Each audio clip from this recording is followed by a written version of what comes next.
सत श्री अकाल। न्यूज़ 18 पंजाब हरियाणा हिमाचल देख रहे सारे दर्शकों का स्वागत है। खबर जो मुद्दा बने दी खास पेशकश लैके मैं विजयपाल सिंह बराड़ तुहाडे सामने हाज़र हाँ। ते इस खास पेशकश दे विच रोजाना के आधार पर असीं नज़र पाउंदे हाँ उन्हां खबरां ते जिहड़ियां खास तौर पर दर्शकों के लिए जाननियां जरूरी हुंदियां ने। सो शुरू करदे हां साडा अज दा इह सफ़र।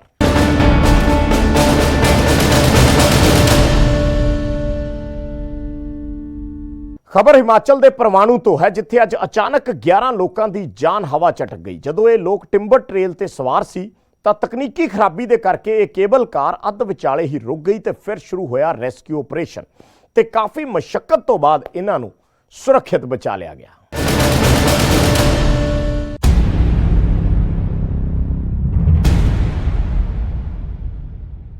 हिमाचल के परवाणू तो अचानक अजिहियां तस्वीरां कैमरे 'च कैद होईयां जदों 11 के करीब लोग टिंबर ट्रेल दे विच सवार होए।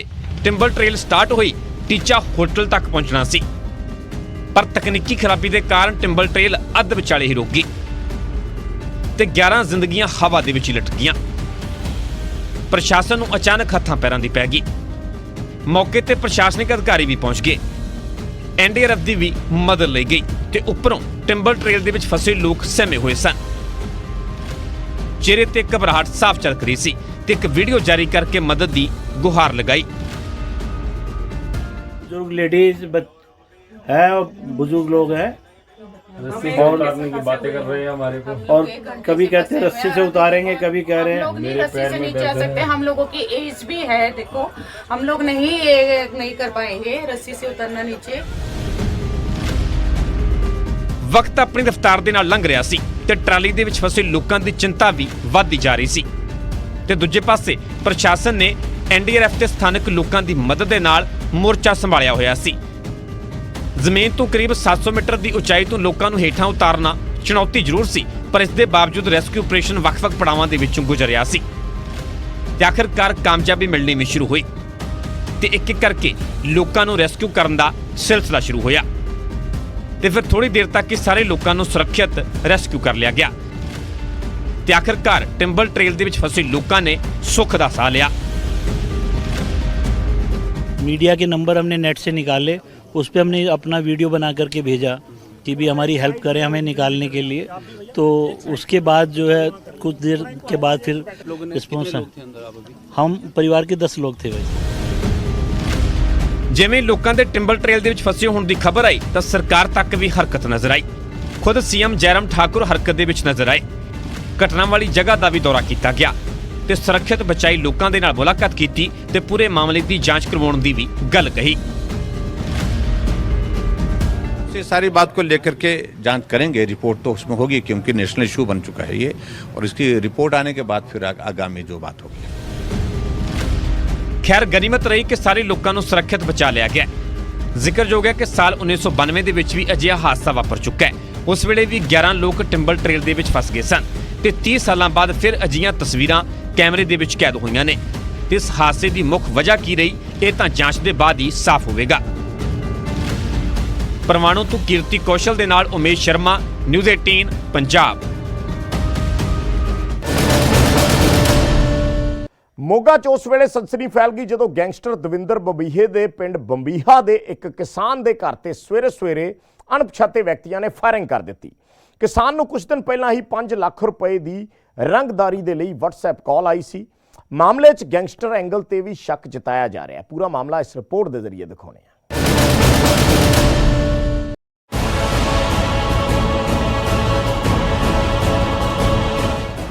मोगा के बंबीहा पिंड का किसान त्रिलोचन सिंह ते उसका परिवार दहशत दे विच है। दरअसल सोमवार तड़के अणपछाते लोगों ने घर ते ताबड़तोड़ फायरिंग की और फरार हो गए। कुछ दिन पहला किसान त्रिलोचन सिंह नूं विदेशी नंबर तो WhatsApp कॉल आई सी और 5 लाख रुपए की रंगदारी मंगी गई सी। ਧਮਕੀ ਬਾਰੇ ਫੋਨ ਆਉਣ ਤੋਂ ਬਾਅਦ ਬੰਬੀਹਾ ਭਾਈ ਦੇ ਇੱਕ ਕਿਸਾਨ ਦੇ ਘਰ ਦੇ ਬਾਹਰ ਅੱਜ ਸਵੇਰੇ ਤੜਕੇ 3 ਵਜੇ ਗੋਲੀਆਂ ਚਲਾਈਆਂ ਗਈਆਂ। ਅਸੀਂ ਇਸ ਟਾਈਮ ਮੌਜੂਦ ਹਾਂ ਮੋਗਾ ਦੇ ਪਿੰਡ ਬੰਬੀਹਾ ਦੇ ਵਿੱਚ, ਉਸੇ ਕਿਸਾਨ ਦੇ ਘਰ ਦੇ ਬਾਹਰ ਮੌਜੂਦ ਹਾਂ। ਆ ਜਿਹੜਾ ਗੇਟ ਹੈ ਕਿਸਾਨ ਦੇ ਘਰ ਦਾ ਦਿਖਾਵਾਂਗੇ ਤੁਹਾਨੂੰ ਕਿੱਥੇ ਗੋਲੀਆਂ ਚੱਲੀਆਂ। ਅੰਦਰ ਜਿਹੜੀ ਹੈ ਪੁਲਿਸ ਹੈ, DSP ਸਾਹਿਬ ਪਹੁੰਚੇ ਹੋਏ ਨੇ, ਪੂਰੀ ਟੀਮ ਦੇ ਨਾਲ ਇੱਥੇ ਫੋਰੈਂਸਿਕ ਟੀਮ ਵੀ ਪਹੁੰਚੀ ਹੋਈ ਹੈ। ਇੱਥੇ ਜਾਂਚ ਕੀਤੀ ਜਾ ਰਹੀ ਹੈ ਆਖਿਰ ਗੋਲੀਆਂ ਕਿਵੇਂ ਚੱਲੀਆਂ ਸੀ, ਕਿੱਥੇ ਚੱਲੀਆਂ ਸੀਗੀਆਂ, ਕਿਉਂਕਿ ਪਿਛਲੇ ਦਿਨੀ ਇਸ ਕਿਸਾਨ ਨੂੰ ਤਰਲੋਚਨ ਸਿੰਘ ਨੂੰ ਇੱਕ ਧਮਕੀ ਭਰਾ ਕਾਲ ਆਈ ਸੀਗੀ ਜਿਹੜੀ ਕਿ ਵਿਦੇਸ਼ ਦੇ ਨੰਬਰ ਤੋਂ WhatsApp ਕਾਲ ਆਈ ਸੀ। ਉਸ ਕਾਲ ਦੇ ਜ਼ਰੀਏ 5 ਲੱਖ ਰੁਪਏ ਮੰਗਿਆ ਗਿਆ ਸੀਗਾ ਔਰ ਉਸ ਤੋਂ ਬਾਅਦ ਸ਼ਿਕਾਇਤ ਵੀ ਕੀਤੀ ਗਈ ਪੁਲਿਸ ਨੂੰ। ਲੇਕਿਨ ਅੱਜ ਸਵੇਰੇ ਤੜਕੇ 3 ਤੋਂ 3:30 ਵਜੇ ਇਸ ਘਰ ਤੇ ਗੋਲੀਆਂ ਚੱਲੀਆਂ। ਮੈਂ ਤੁਹਾਨੂੰ ਦਿਖਾਵਾਂਗਾ ਕਿ ਗੋਲੀਆਂ ਕਿੱਥੇ ਚੱਲੀਆਂ ਨੇ। ਡੀਐਸਪੀ ਸਾਹਿਬ ਵੀ ਇੱਥੇ ਮੌਜੂਦ ਨੇ। ਇੱਕ ਗੋਲੀ ਹੈ ਜਿਹੜੀ ਇਸ ਦਰਵਾਜ਼ੇ ਤੇ, ਇਹ ਜਿਹੜਾ ਇੱਕ ਘਰ ਦਾ ਇੱਕ ਦਰਵਾਜ਼ਾ ਹੈ, ਇਸ ਦਰਵਾਜ਼ੇ ਤੇ ਘਰ ਦੇ ਅੰਦਰ ਦਾਖਲ ਹੋ ਕੇ ਇਸ ਜਾਲੀ ਦੇ ਵਿੱਚੋਂ ਗੋਲੀ ਲੱਗੀ। ਗੋਲੀ ਲੱਗਣ ਤੋਂ ਬਾਅਦ ਜਿਹੜੀ ਹੈ ਅੰਦਰ ਦਰਵਾਜ਼ੇ ਨੂੰ ਪਾਰ ਕਰਦੀ ਹੋਈ ਅੰਦਰ ਕਮਰੇ ਦੇ ਵਿੱਚ ਲੱਗੀ ਹੈ। ਤਰਲੋਚਨ ਸਿੰਘ ਨੇ ਫੋਨ ਤੇ ਧਮਕੀ ਅਤੇ 5 ਲੱਖ ਰੁਪਏ ਦੀ ਰੰਗਦਾਰੀ ਮੰਗਣ ਦੀ ਸ਼ਿਕਾਇਤ ਪੁਲਿਸ ਨੂੰ ਵੀ ਦਿੱਤੀ। ਇਸ ਤੋਂ ਪਹਿਲਾਂ ਕਿ ਪੁਲਿਸ ਮੁਲਜ਼ਮਾਂ ਦਾ ਪਤਾ ਲਾ ਪਾਉਂਦੀ, ਉਸ ਤੋਂ ਪਹਿਲਾਂ ਹੀ ਤਰਲੋਚਨ ਸਿੰਘ ਦੇ ਘਰ ਤੇ ਫਾਇਰਿੰਗ ਹੋ ਗਈ। ਵਾਰਦਾਤ ਦੀ ਸੂਚਨਾ ਮਿਲਦੇ ਹੀ ਡੀਐਸਪੀ ਟੀਮ ਦੇ ਨਾਲ ਮੌਕੇ ਤੇ ਪਹੁੰਚੇ ਅਤੇ ਜਾਇਜ਼ਾ ਲਿਆ। ਸਾਨੂੰ ਜਾਨੋਂ ਮਾਰਨਾ ਹੈ, ਸਾਨੂੰ 5 ਲੱਖ ਰੁਪਇਆ ਦਿਓ ਜੀ। ਕੀ ਦੱਸਿਆ ਕੀ ਉਹਨਾਂ ਨੇ, ਕੌਣ ਬੋਲਦੇ ਨੇ? ਨਹੀਂ ਜੀ, ਉਹ ਆਂਦੇ ਵੀ ਅਸੀਂ ਬਾਹਰੋਂ ਬੋਲ ਰਹੇ ਹਾਂ ਤੇ ਮੈਂ ਉਹਨਾਂ ਨੂੰ ਪੁੱਛਣ ਦੀ ਕੋਸ਼ਿਸ਼ ਕਰੀ। ਉਹਨਾਂ ਨੇ ਪਹਿਲਾਂ ਮੈਨੂੰ ਗਾਲੀਆਂ ਗਲੋਚ ਕੀਤਾ। ਮੈਂ ਕਿਹਾ ਵੀ ਤੁਸੀਂ ਮੈਨੂੰ ਦੱਸੋ ਕੌਣ ਬੋਲ ਰਹੇ ਹੋ। ਉਹ ਆਂਦੇ ਵੀ ਤੁਸੀਂ ਕੌਣ ਆ ਸਾਨੂੰ ਪੁੱਛਣ ਵਾਲੇ, ਵੀ ਅਸੀਂ ਨਹੀਂ ਇਹ ਕੋਈ। ਉਹਨਾਂ ਨੇ ਮੈਨੂੰ ਹੋਰ ਕੁਛ ਨਹੀਂ ਦੱਸਿਆ ਸਰ। ਕਿੰਨੀ ਵਾਰੀ ਕਾਲ ਆਈ ਸੀ ਤੁਹਾਨੂੰ? ਮੈਨੂੰ 2 ਵਾਰੀ ਕਾਲ ਆਈ ਸਰ। ਮੈਂ ਕੱਟਤਾ ਜੋ 2 ਵਾਰ ਉਹਨੇ ਬੰਦੇ ਨੇ ਕਹਾ, ਮੈਂ ਪੂਰਾ ਫੋਨ ਕੱਟਦਾ ਦੁਬਾਰਾ ਉਹਨਾਂ ਨੇ ਫੇਰ ਲਾਇਆ ਫੋਨ। ਕੋਈ ਦੱਸਿਆ ਕਿਸ ਗੈਂਗ ਦੇ ਨਾਲ ਸੰਬੰਧਿਤ ਨਹੀਂ ਹੈ ਕਿਵੇਂ? ਨਹੀਂ, ਇਸ ਤਰ੍ਹਾਂ ਦੀ ਕੋਈ ਉਹਨਾਂ ਨੇ ਗੱਲ ਨਹੀਂ ਕਰੀ ਜੀ। ਬਸ ਉਹ ਆਂਦੇ ਵੀ ਸਾਨੂੰ 5 ਲੱਖ ਰੁਪਏ ਦੀ ਬਸ ਇਸ ਤਰ੍ਹਾਂ ਹੋਊਗਾ। ਠੀਕ ਹੈ। ਇਹ ਇਸ ਐਂਗਲ ਦਾ ਫਾਇਰ ਹੈਗਾ ਤਾਂ ਮਤਲਬ ਕਰ ਰਹੇ ਆ, ਫੋਰੈਂਸਿਕ ਵਾਲੇ ਵੀ ਆਏ ਹੋਏ ਜੀ, ਤਾਂ ਹੋ ਜੂ ਕਲੀਅਰ ਜੀ। ਉਧਰ ਵੀ ਲੱਗੇ ਫਾਇਰ ਜੀ? ਉਧਰ ਕਿਸ ਤਰ੍ਹਾਂ ਦੇ ਫਾਇਰ ਲੱਗਿਆ, ਜਿਸ ਤਰ੍ਹਾਂ ਫੋਰੈਂਸਿਕ ਵਾਲੇ ਦੀ ਜਾਂਚ ਕਰ ਰਹੇ? ਹਾਂ ਜੀ, ਫੋਰੈਂਸਿਕ ਵਾਲੇ ਜਾਂਚ ਕਰ ਰਹੇ ਆਪਣੇ।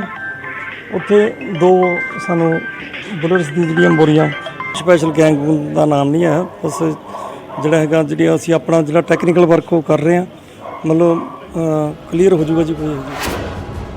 ਫਾਇਰਿੰਗ ਕਰਨ ਦਾ ਸ਼ੱਕ ਗੈਂਗਸਟਰ ਲਾਰੈਂਸ ਦੇ ਗੈਂਗ ਤੇ ਜਤਾਇਆ ਜਾ ਰਿਹਾ ਹੈ। ਹਾਲਾਂਕਿ ਨਾ ਤਾਂ ਤਰਲੋਚਨ ਸਿੰਘ ਤੇ ਨਾ ਹੀ ਪੁਲਿਸ ਇਸ ਬਾਰੇ ਖੁੱਲ੍ਹ ਕੇ ਬੋਲ ਰਹੇ ਨੇ। ਜ਼ਿਕਰ ਖਾਸ ਹੈ ਕਿ ਗਾਇਕ ਮੂਸੇਵਾਲਾ ਦੇ ਕਤਲ ਦੇ ਬਾਅਦ ਪੰਜਾਬ ਦੇ ਵਿੱਚ 2 ਵੱਡੇ ਗੈਂਗ ਲਾਰੈਂਸ ਬਿਸ਼ਨੋਈ ਤੇ ਬੰਬੀਹਾ ਆਮੋ ਸਾਹਮਣੇ ਨੇ। ਇਸ ਮਾਮਲੇ ਦੇ ਵਿੱਚ ਕਿਸੇ ਗੈਂਗ ਦਾ ਲੈਣਾ ਦੇਣਾ ਹੈ ਜਾਂ ਫਿਰ ਨਹੀਂ, ਇਹ ਜਾਂਚ ਦੇ ਬਾਅਦ ਸਾਫ਼ ਹੋਵੇਗਾ। ਫਿਲਹਾਲ ਅਣਪਛਾਤੇ ਲੋਕਾਂ ਦੇ ਖਿਲਾਫ ਮਾਮਲਾ ਦਰਜ ਕਰ ਲਿਆ ਹੈ ਅਤੇ ਪੁਲਿਸ ਆਸ-ਪਾਸ ਦੀ CCTV ਖੰਗਾਲ ਰਹੀ ਹੈ। ਮੋਗਾ ਤੋਂ ਦੀਪਕ ਬਾਂਸਲ, News 18।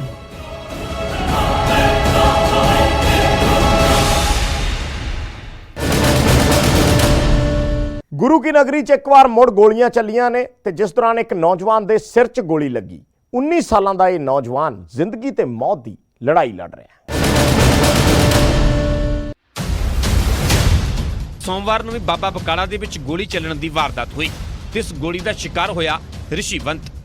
ਦਰਅਸਲ ਬਾਬਾ ਬਕਾਲਾ ਦੇ ਪਿੰਡ ਧਿਆਨਪੁਰ ਦਾ ਰਹਿਣ ਵਾਲਾ ਰਿਸ਼ੀਵੰਤ 2 ਦੋਸਤਾਂ ਦੇ ਨਾਲ ਵਿਆਹ ਤੋਂ ਵਾਪਸ ਆ ਰਿਹਾ ਸੀ ਤੇ ਰਾਹ ਦੇ ਵਿੱਚ ਮੋਟਰਸਾਈਕਲ ਸਵਾਰ ਨੌਜਵਾਨਾਂ ਨੇ ਰਿਸ਼ੀਵੰਤ ਨੂੰ ਗੋਲੀ ਮਾਰ ਦਿੱਤੀ। ਇਹ ਮੇਰੇ ਬੇਟੇ ਨਾਲ 2 ਲੜਕੇ ਹੋਰ ਉਹ ਕਿਸੇ ਫੰਕਸ਼ਨ ਅਟੈਂਡ ਕਰਨ ਗਏ ਸੀ ਤੇ ਰਸਤੇ ਦੇ ਵਿੱਚ ਮੋਟਰਸਾਈਕਲ ਨਾਲ ਕਾਰ ਟਕਰਾ ਗਈ। ਉਹ ਟਕਰਾਉਣ ਨਾਲ ਉਹ ਬੰਦਾ ਜਿਹੜਾ ਉਹ ਜਿਹਦੇ ਮੋਟਰਸਾਈਕਲ ਵੱਜਿਆ ਉਹ ਇਹਨਾਂ ਨਾਲ ਗਰਮ ਹੋ ਗਿਆ। ਉਹ ਜਾ ਕੇ ਆਪਣੇ ਬੰਦੇ ਬੁਲਾ ਕੇ ਲਿਆਇਆ ਕਿ ਮੇਰੇ ਮੋਟਰਸਾਈਕਲ ਤੇ ਤੋੜ-ਫੋੜ ਕਰਤੀ ਆ। ਜਦੋਂ ਫਿਰ ਉਹਨਾਂ ਆ ਕੇ ਇਹਨਾਂ ਤੇ ਅਟੈਕ ਕੀਤਾ। ਜਿਹੜੇ 2 ਹੀ ਵਿੱਚ ਇਹਦੇ ਨਾਲ ਦੇ ਸਾਥੀ ਉਹ ਕਿਸੇ ਤਰ੍ਹਾਂ ਬਚਾਓ ਕਰਕੇ ਨਿਕਲ ਗਏ। ਇਹ ਫੜਿਆ ਗਿਆ ਉੱਥੇ, ਇਹਨੂੰ ਕਾਰ ਤੇ ਤਾਰ ਕੇ ਉਹਨਾਂ ਇਹਦੇ ਸਿਰ 'ਚ ਗੋਲੀ ਮਾਰੀ ਆ। ਉਧਰ ਪੁਲਿਸ ਵੀ ਮੌਕੇ ਤੇ ਪਹੁੰਚੀ ਤੇ ਜਾਂਚ ਸ਼ੁਰੂ ਕਰ ਦਿੱਤੀ ਹੈ। ਪਰਿਵਾਰ ਨੂੰ ਜਲਦ ਤੋਂ ਜਲਦ ਇਨਸਾਫ ਦਿਵਾਉਣ ਦੀ ਗੱਲ ਕਹੀ ਹੈ। ਹੋਇਆ ਵਾ ਤੇ ਗੋਲੀ ਚੱਲੀ, ਅੰਡਰ ਟ੍ਰੀਟਮੈਂਟ ਆ ਪੇਸ਼ੈਂਟ। ਉਧਰ ਹੀ ਆਏ ਆ ਦੇਖ ਕੇ, ਫਿਰ ਫਰਦਰ ਇਨਵੈਸਟੀਗੇਸ਼ਨ ਚੱਲ ਰਹੀ ਹੈ, ਫਿਰ ਦੱਸ ਦਿਨ ਦੁਆਰਾ। ਪੁਲਿਸ ਕਾਰਵਾਈ ਦਾ ਭਰੋਸਾ ਤਾਂ ਦਿੰਦੀ ਹੈ ਪਰ ਬਦਮਾਸ਼ ਪੁਲਿਸ ਦੀ ਪਰਵਾਹ ਕੀਤੇ ਬਿਨਾਂ ਆਪਣੇ ਮਨਸੂਬਿਆਂ ਨੂੰ ਕਾਮਯਾਬ ਬਣਾਉਂਦੇ ਨੇ। ਅੰਮ੍ਰਿਤਸਰ ਤੋਂ ਰਾਜੀਵ ਸ਼ਰਮਾ, News 18 ਪੰਜਾਬ। ਸੰਗਰੂਰ ਪ੍ਰਸ਼ਾਸਨ ਨੂੰ ਉਸ ਵੇਲੇ ਭਾਜੜਾਂ ਪੈ ਗਈਆਂ ਜਦੋਂ ਕਾਲੀ ਮਾਤਾ ਮੰਦਿਰ ਦੀਆਂ ਕੰਧਾਂ ਤੇ ਖਾਲਿਸਤਾਨ SFJ ਦੇ ਨਾਅਰੇ ਲਿਖੇ ਮਿਲੇ। ਪ੍ਰਸ਼ਾਸਨ ਨੇ ਮੌਕੇ ਤੇ ਪਹੁੰਚ ਕੇ ਬਣਦੀ ਕਾਰਵਾਈ ਸ਼ੁਰੂ ਕਰ ਦਿੱਤੀ।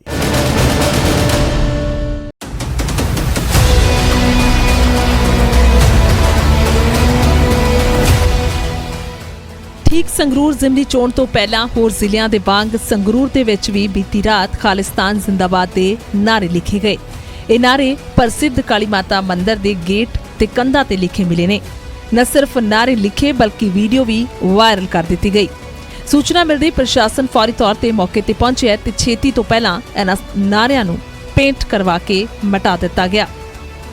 ਮਾਤਾ ਮੰਦਿਰ ਦੇ ਸਾਹਮਣੇ ਮੌਜੂਦ ਹਾਂ। ਤੁਹਾਨੂੰ ਦੱਸ ਦਈਏ ਕਿ ਬੀਤੀ ਰਾਤ ਕਾਲੀ ਮਾਤਾ ਮੰਦਿਰ ਦੇ ਲੰਗਰ ਹਾਲ ਦੇ ਗੇਟ ਅਤੇ ਦੀਵਾਰਾਂ ਦੇ ਉੱਪਰ ਖਾਲਿਸਤਾਨ ਦੇ ਨਾਅਰੇ ਲਿਖ ਦਿੱਤੇ ਗਏ। ਤੁਹਾਨੂੰ ਦੱਸ ਦਈਏ ਕਿ ਸੰਗਰੂਰ ਦੇ ਵਿੱਚ ਜਿਮਨੀ ਚੋਣਾਂ ਨੂੰ ਲੈ ਕੇ ਚੋਣ ਅਖਾੜਾ ਭਖਿਆ ਹੋਇਆ ਤੇ ਦੂਜੇ ਪਾਸੇ ਇੰਨੀ ਵੱਡੀ ਘਟਨਾ ਇੱਕ ਵੱਡਾ ਕਾਨੂੰਨ ਵਿਵਸਥਾ ਦੇ ਉੱਪਰ ਸਵਾਲ ਚੁੱਕ ਰਹੀ ਆ। ਤੁਹਾਨੂੰ ਗੇਟਾਂ ਦੀਆਂ ਤਸਵੀਰਾਂ ਦਿਖਾਵਾਂਗੇ। ਇਹ ਉਹੀ ਗੇਟ ਨੇ ਜਿਹਦੇ ਉੱਪਰ ਖਾਲਿਸਤਾਨ ਦੇ ਜਿਹੜੇ ਨਾਅਰੇ ਨੇ ਲਿਖੇ ਗਏ ਸੀ, ਪਰ ਪੁਲਿਸ ਪ੍ਰਸ਼ਾਸਨ ਦੇ ਵੱਲੋਂ ਹੁਣ ਬਿਲਕੁਲ ਪੇਂਟ ਕਰਕੇ ਜਿਹੜੇ ਨਾਅਰੇ ਨੇ ਉਹ ਮਿਟਾ ਦਿੱਤੇ ਗਏ ਨੇ। ਜਿਸ ਜਗ੍ਹਾ ਤੇ ਨਾਰੇ ਲਿਖੇ ਗਏ ਉਸ ਦੇ ਸਾਹਮਣੇ ਕੋਈ ਸੀਸੀਟੀਵੀ ਕੈਮਰਾ ਨਹੀਂ ਲੱਗਿਆ ਹੋਇਆ। ਇਸ ਵਜ੍ਹਾ ਦੇ ਨਾਲ ਨਾਰੇ ਕਿਸਨੇ ਲਿਖੇ ਇਸ ਦੇ ਬਾਰੇ ਅਜੇ ਤੱਕ ਖੁਲਾਸਾ ਨਹੀਂ ਹੋ ਸਕਿਆ। ਹਾਲਾਂਕਿ ਪੁਲਿਸ ਹੁਣ ਮੰਦਿਰ ਨੂੰ ਆਉਣ ਜਾਣ ਵਾਲੇ ਰਸਤਿਆਂ ਤੇ ਲੱਗੇ ਸੀਸੀਟੀਵੀ ਫੁਟੇਜ ਖੰਗਾਲਣ ਦੇ ਵਿੱਚ ਜੁਟੀ ਹੈ, ਪਰ ਅਜੇ ਤੱਕ ਪੁਲਿਸ ਦੇ ਹੱਥ ਖਾਲੀ ਨੇ ਤੇ ਨਾਲ ਹੀ ਪੁਲਿਸ ਦੇ ਵੱਲੋਂ ਕੈਮਰੇ ਤੇ ਆ ਕੇ ਵੀ ਬਿਆਨ ਨਹੀਂ ਦਿੱਤਾ ਗਿਆ। ਗੱਲ ਕਰੀਏ ਅਸੀਂ ਜਦੋਂ ਸੰਗਰੂਰ ਪ੍ਰਸ਼ਾਸਨ ਨਾਲ ਗੱਲਬਾਤ ਕਰਨ ਦੀ ਕੋਸ਼ਿਸ਼ ਕੀਤੀ ਤਾਂ ਬਿਲਕੁਲ ਮੀਡੀਆ ਦੇ ਕੈਮਰੇ ਤੋਂ ਬਚਣ ਦੀ ਕੋਸ਼ਿਸ਼ ਕੀਤੀ ਗਈ। ਮੀਡੀਆ ਦੇ ਸਾਹਮਣੇ ਬਿਲਕੁਲ ਵੀ ਇਸ ਮੁੱਦੇ ਦੇ ਉੱਪਰ ਕੋਈ ਵੀ ਜਿਹੜੀ ਸਵਾਲ ਉਹਨਾਂ ਨੇ ਜਵਾਬ ਦੇਣੇ ਨਹੀਂ ਸਮਝੇ। ਜ਼ਿਕਰ ਹੋ ਗਿਆ ਕਿ ਸੰਗਰੂਰ ਜ਼ਿਮਨੀ ਚੋਣ ਦੇ ਮੱਦੇਨਜ਼ਰ ਸੀਐਮ ਮਾਨ ਦੇ ਸਮੇਤ ਸਾਰੀਆਂ ਪਾਰਟੀਆਂ ਦੇ ਵੱਡੇ ਲੀਡਰ ਲਗਾਤਾਰ ਸੰਗਰੂਰ ਦੌਰੇ ਤੇ ਨੇ।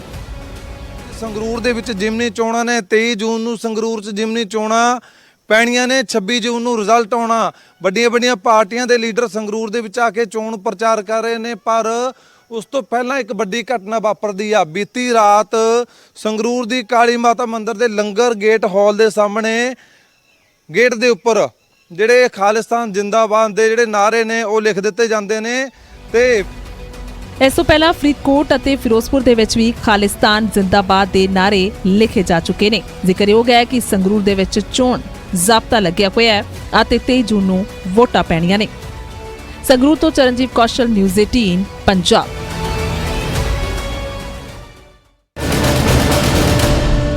ਫਾਦਰਸ ਡੇ ਵਾਲੇ ਦਿਨ ਜਗ੍ਹਾ ਜਗ੍ਹਾ ਕੇਕ ਕੱਟੇ ਗਏ, ਤੋਹਫੇ ਦਿੱਤੇ ਗਏ, ਪਰ ਲੁਧਿਆਣਾ ਤੋਂ ਅਜਿਹੀਆਂ ਤਸਵੀਰਾਂ ਸਾਹਮਣੇ ਆਈਆਂ ਜੋ ਸਭ ਨੂੰ ਨਿਰਾਸ਼ ਤੇ ਪਰੇਸ਼ਾਨ ਕਰ ਗਈਆਂ, ਕਿਉਂਕਿ ਇੱਕ ਬਾਪ ਦੀ ਉਸਦੀ ਔਲਾਦ ਨੇ ਹੀ ਕੁੱਟਮਾਰ ਕੀਤੀ।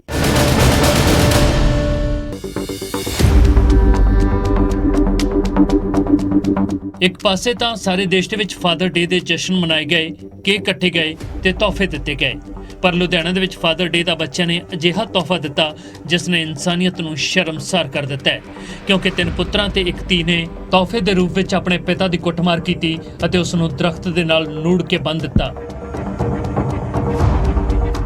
ਤਸਵੀਰਾਂ ਲੁਧਿਆਣਾ ਦੇ ਚੰਡੀਗੜ੍ਹ ਰੋਡ ਤੇ ਚੱਬੇਵਾਲ ਦੀਆਂ ਨੇ, ਜਿੱਥੇ 3 ਪੁੱਤਰਾਂ ਤੇ 1 ਧੀ ਨੇ ਪਹਿਲਾਂ ਆਪਣੇ ਬਾਪ ਦੇ ਨਾਲ ਕੁੱਟਮਾਰ ਕੀਤੀ, ਫਿਰ ਫੜ ਕੇ ਉਸ ਨੂੰ ਦਰਖਤ ਨਾਲ ਬੰਨ੍ਹਣ ਦੇ ਲਈ ਜਦੋਂ ਜਹਿਦ ਕਰਦੇ ਰਹੇ। ਬੇਵਸ ਬਾਪ ਆਪਣੇ ਆਪ ਨੂੰ ਬਚਾਉਣ ਦੀ ਕੋਸ਼ਿਸ਼ ਕਰਦਾ ਰਿਹਾ, ਪਰ ਬੱਚਿਆਂ ਨੇ ਆਪਣਾ ਜ਼ੋਰ ਦਿਖਾਉਂਦਿਆਂ ਪਿਤਾ ਨੂੰ ਦਰਖਤ ਦੇ ਨਾਲ ਬੰਨ੍ਹ ਲਿਆ ਅਤੇ ਫਿਰ ਉਸ ਦੀ ਕੁੱਟਮਾਰ ਕੀਤੀ। ਕਰੀਬ 1.5 ਘੰਟੇ ਤੱਕ ਇੱਕ ਬੇਵਸ ਪਿਤਾ ਦਰਖਤ ਦੇ ਨਾਲ ਬੰਨਿਆ ਰਿਹਾ। ਬੱਚਿਆਂ ਨੂੰ ਤਰਸ ਨਹੀਂ ਆਇਆ ਤੇ ਕਰੀਬ 1.5 ਘੰਟੇ ਬਾਅਦ ਗੁਆਂਢੀ ਉੱਥੇ ਪਹੁੰਚੇ ਤੇ ਉਹਨਾਂ ਨੇ ਇਸ ਪਿਤਾ ਨੂੰ ਦਰਖਤ ਦੇ ਨਾਲੋਂ ਖੋਲਿਆ। ਜਿਨ੍ਹਾਂ ਨੂੰ ਪਾਲ ਪੋਸ ਕੇ ਵੱਡਾ ਕੀਤਾ, ਅੱਜ ਉਹਨਾਂ ਬੱਚਿਆਂ ਨੇ ਹੀ ਪਿਓ ਨੂੰ ਤਪਦੀ ਗਰਮੀ ਦੇ ਵਿੱਚ ਦਰਖਤ ਦੇ ਨਾਲ ਨੂੜ ਦਿੱਤਾ ਅਤੇ ਪੁਲਿਸ ਨੂੰ ਸ਼ਿਕਾਇਤ ਕਰਨ ਦੇ ਬਾਅਦ ਵੀ ਪੁਲਿਸ ਉੱਥੇ ਨਹੀਂ ਪਹੁੰਚੀ। ਹਾਲਾਂਕਿ ਸਮਾਜ ਸੇਵੀ ਸੰਸਥਾ ਦੇ ਆਗੂਆਂ ਨੇ ਪਿਤਾ ਤੇ ਉਸਦੇ ਬੱਚਿਆਂ ਦੇ ਵਿਚਾਲੇ ਹੁਣ ਸਹਿਮਤੀ ਕਰਵਾ ਦਿੱਤੀ ਹੈ। ਲੁਧਿਆਣਾ ਤੋਂ ਰੋਹਿਤ ਗੌਡ, ਨਿਊਜ਼ 18।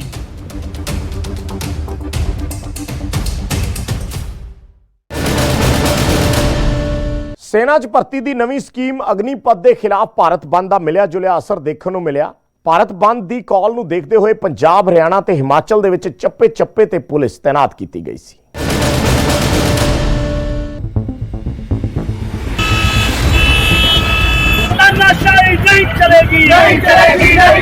ਫੌਜ ਦੇ ਵਿੱਚ ਭਰਤੀ ਦੇ ਲਈ ਕੇਂਦਰ ਦੀ ਅਗਨੀਪਥ ਯੋਜਨਾ ਦੇ ਖਿਲਾਫ ਹਿੰਸਾ ਅਗਜ਼ਨੀ ਦੇ ਬਾਅਦ ਸੋਮਵਾਰ ਨੂੰ ਭਾਰਤ ਬੰਦ ਦਾ ਸੱਦਾ ਦਿੱਤਾ ਗਿਆ ਸੀ। ਪਿਛਲੀ ਹਿੰਸਾ ਤੋਂ ਸਬਕ ਲੈਂਦੇ ਹੋਏ ਸਾਰੇ ਸੂਬਿਆਂ ਦੀ ਪੁਲਿਸ ਪਹਿਲਾਂ ਤੋਂ ਤਿਆਰੀ ਵਿੱਚ ਸੀ। ਪੰਜਾਬ, ਹਰਿਆਣਾ, ਹਿਮਾਚਲ ਦੇ ਵਿੱਚ ਵੀ ਪੁਲਿਸ ਦਾ ਸਖਤ ਪਹਿਰਾ ਸੀ। ਪੰਜਾਬ ਦੇ ਵਿੱਚ ਬੰਦ ਦਾ ਅਸਰ ਨਜ਼ਰ ਨਹੀਂ ਆਇਆ। ਫੌਜ ਭਰਤੀ ਦੀ ਅਗਨੀਪਥ ਸਕੀਮ ਦੇ ਖਿਲਾਫ ਭਾਰਤ ਬੰਦ ਨੂੰ ਲੈ ਕੇ ਪੰਜਾਬ ਦੇ ਵਿੱਚ ਹਾਈ ਅਲਰਟ ਕੀਤਾ ਗਿਆ ਸੀ। ਸੂਬੇ ਦੇ ਸਾਰੇ ਆਰਮੀ ਭਰਤੀ ਕੇਂਦਰਾਂ ਅਤੇ ਕੈਂਟ ਦੀ ਸਿਕਿਉਰਿਟੀ ਵਧਾ ਦਿੱਤੀ ਗਈ ਸੀ। ਰੇਲਵੇ ਸਟੇਸ਼ਨਾਂ ਤੇ ਵੀ ਸੁਰੱਖਿਆ ਸਖਤ ਸੀ। ਏਡੀਜੀਪੀ ਲਾਅ ਨੇ ਤੋੜ-ਫੋੜ ਕਰਨ ਵਾਲਿਆਂ ਦੇ ਨਾਲ ਸਖਤੀ ਨਾਲ ਨਜਿੱਠਣ ਦੇ ਹੁਕਮ ਦਿੱਤੇ ਸਨ।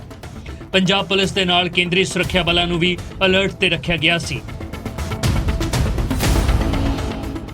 ਅਗਨੀਪਥ ਯੋਜਨਾ ਦੇ ਵਿਰੋਧ ਨੂੰ ਲੈ ਕੇ ਅੱਜ ਭਾਰਤ ਬੰਦ ਦੀ ਕਾਲ ਦਿੱਤੀ ਗਈ ਹੈ ਔਰ ਵੱਖ-ਵੱਖ ਸ਼ਹਿਰਾਂ ਦੇ ਵਿੱਚ ਉਹਦਾ ਅਸਰ ਵੀ ਦੇਖਣ ਨੂੰ ਮਿਲ ਰਿਹਾ। ਅਗਰ ਮੋਗਾ ਦੀ ਗੱਲ ਕੀਤੀ ਜਾਵੇ ਤਾਂ ਮੋਗਾ ਦੇ ਵਿੱਚ ਭਾਰਤ ਬੰਦ ਦੀ ਕਾਲ ਦਾ ਅਸਰ ਨਜ਼ਰ ਨਹੀਂ ਆ ਰਿਹਾ, ਲੇਕਿਨ ਇਹਤਿਆਤਨ ਤੌਰ ਤੇ ਜਿਹੜੀ ਹੈ ਪੁਲਿਸ ਰੇਲਵੇ ਸਟੇਸ਼ਨਾਂ ਤੇ ਤੈਨਾਤ ਹੈ। ਤੁਸੀਂ ਦੇਖ ਸਕਦੇ ਹੋ ਅਸੀਂ ਇਸ ਟਾਈਮ ਮੌਜੂਦ ਹਾਂ ਮੋਗਾ ਦੇ ਰੇਲਵੇ ਸਟੇਸ਼ਨ ਤੇ, ਔਰ ਜਿਹੜੀ ਪੁਲਿਸ ਪੰਜਾਬ ਪੁਲਿਸ ਦੇ ਨਾਲ RPF ਜਿਹੜੀ ਹੈ ਇੱਥੇ ਤੈਨਾਤ ਕੀਤੀ ਗਈ ਹੈ ਤਾਂ ਕਿ ਕੋਈ ਵੀ ਅਣਸੁਖਾਵੀ ਘਟਨਾ ਜਾਂ ਵਾਰਦਾਤ ਨਾ ਹੋ ਸਕੇ, ਕਿਉਂਕਿ ਲਗਾਤਾਰ ਪਿਛਲੇ ਦਿਨੀ ਲੁਧਿਆਣਾ ਦੇ ਵਿੱਚ ਲੁਧਿਆਣਾ ਰੇਲਵੇ ਸਟੇਸ਼ਨ ਤੇ ਵੀ ਤੋੜਫੋੜ ਹੋਈ ਸੀ ਔਰ ਉਸ ਤੋਂ ਬਾਅਦ ਜਲੰਧਰ ਦੇ ਵਿੱਚ ਵੀ ਪ੍ਰੋਟੈਸਟ ਕੀਤਾ ਗਿਆ ਸੀ, ਜਿਸ ਨੂੰ ਦੇਖਦੇ ਹੋਏ ਅੱਜ ਭਾਰਤ ਬੰਦ ਦੀ ਕਾਲ ਨੂੰ ਲੈ ਕੇ ਇਹਤਿਆਤਨ ਤੌਰ ਤੇ ਫੋਰਸ ਲਗਾ ਦਿੱਤੀ ਗਈ ਹੈ।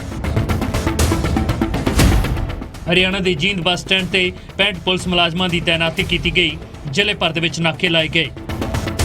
ਸੋਨੀਪਤ ਦੇ ਵਿੱਚ ਵੀ ਸੁਰੱਖਿਆ ਦੇ ਪੁਖਤਾ ਪ੍ਰਬੰਧ ਕੀਤੇ ਗਏ। ਆਮ ਆਦਮੀ ਪਾਰਟੀ ਨੇ ਆਪਣੇ वर्करों नाजायज हिरासत में रखे जाने का इल्जाम भी लाया। एकता मंच ने रेल रोको अभियान का आह्वान किया था, जिसका हमें सोशल मीडिया प्लेटफॉर्म में पता लगा था और हमने उनको समर्थन करने की बात कही थी। लेकिन रात को 10 बजे हमें सूचना मिली कि छात्र एकता मंच के सभी लीडर अवैध हिरासत में रात को उठा लिए गए हैं। तो हम छात्र एकता मंच के आंदोलन को समर्थन करने आए हैं। अग्निपथ योजना है जो फौज को ठेकेदारी में दी जा रही है, फौज में भी ठेकेदारी निजीकरण हो रहा है, उसके विरोध में हम प्रदर्शन कर रहे हैं। और छात्र एकता मंच के जो साथी हमारे गिरफ्तार किए गए उन्हें तुरंत रिहा करना चाहिए और सरकार ये ठेकेदारी प्रथा फौज में बंद करे, सेना का अपमान करना बंद करे। भारत बंद के सदे नूं देखते हुए गुरुग्राम दिल्ली बॉर्डर ते पुलिस ने सख्ती वरती और इस दे चलदियां लंबा जाम भी लग गया।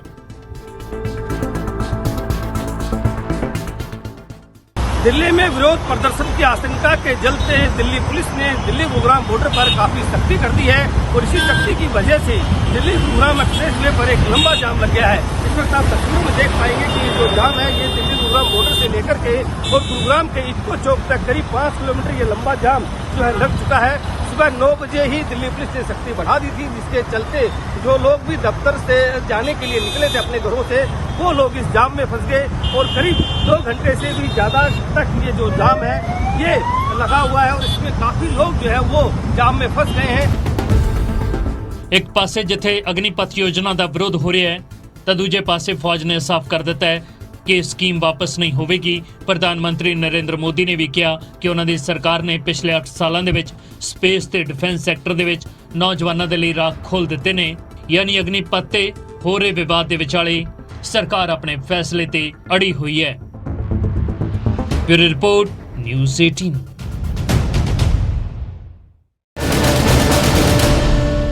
ਤੇ ਖਬਰ ਜੋ ਮੁੱਦਾ ਬਣੇ ਦੀ ਇਸ ਖਾਸ ਪੇਸ਼ਕਸ਼ ਦੇ ਵਿੱਚ ਫਿਲਹਾਲ ਇਨਾ ਹੀ। ਮੈਨੂੰ ਦਿਓ ਇਜਾਜ਼ਤ। ਧੰਨਵਾਦ।